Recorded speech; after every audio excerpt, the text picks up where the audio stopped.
Iran Israel যুদ্ধবিরতি নিয়ে যুক্তরাষ্ট্র মধ্যস্থতা করলেও তেহরানের সঙ্গে ওয়াশিংটনের সম্পর্ক এখনও বেশ উত্তপ্ত। যুদ্ধে নিজ সফলতার পাল্টাপাল্টি দাবি করে চলছে এই দুপক্ষ।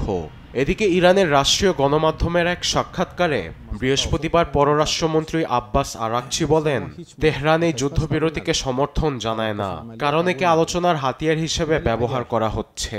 একই সঙ্গে যুক্তরাষ্ট্রের সঙ্গে পারমাণবিক ইস্যুতে কোনো রকম আলোচনা শুরু হয়নি বলেও জানান তিনি। জীবনের সব আয়োজন এখানে একসাথে। توافقی الان برای شروع مجدد مذاکره صورت نگرفت. সবাইকে স্পষ্ট করে বলছি, যুক্তরাষ্ট্রের সঙ্গে আলোচনা পুনরায় শুরু করার জন্য কোনো চুক্তি হয়নি। তারা আমাদেরকে কোনো রকম প্রতিশ্রুতিও দেয়নি। যুদ্ধের কারণে আমাদের কূটনীতির ধরন অবশ্যই পাল্টে যাবে। সবকিছু আমরা ভিন্নভাবে পর্যালোচনা করা শুরু করব। ইসরায়েল হামলা না চালালে তাদের ওপর পাল্টা হামলা চালানো হবে না। اینطور نیست که فکر بکنن که میتونن یک آتشبسی رو। অন্যদিকে ইরানকে পারমাণবিক ইস্যুতে আলোচনার টেবিলে বসাতে যুক্তরাষ্ট্র উদ্যোগ নেওয়া শুরু করেছে। 4 জন মার্কিন উচ্চপদস্থ কর্মকর্তার বরাতে গণমাধ্যম CNN বলছে, তেহরানকে প্রায় $30 বিলিয়ন সহায়তা দিতে পারে ট্রাম্প প্রশাসন।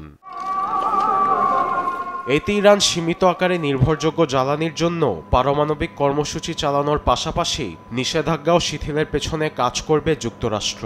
এতে করে নিষেধাজ্ঞায় থাকা আন্তর্জাতিক ব্যাংকগুলো থেকে তেহরান নিজস্ব অর্থ সংগ্রহ করতে পারবে। ইরান ইসরায়েল যুদ্ধের মাঝেই যুক্তরাষ্ট্র ও মধ্যপ্রাচ্যের শীর্ষ পর্যায়ের কর্মকর্তারা ইরানের সঙ্গে আলোচনায় বসেছে বলে জানিয়েছে গণমাধ্যম CNN।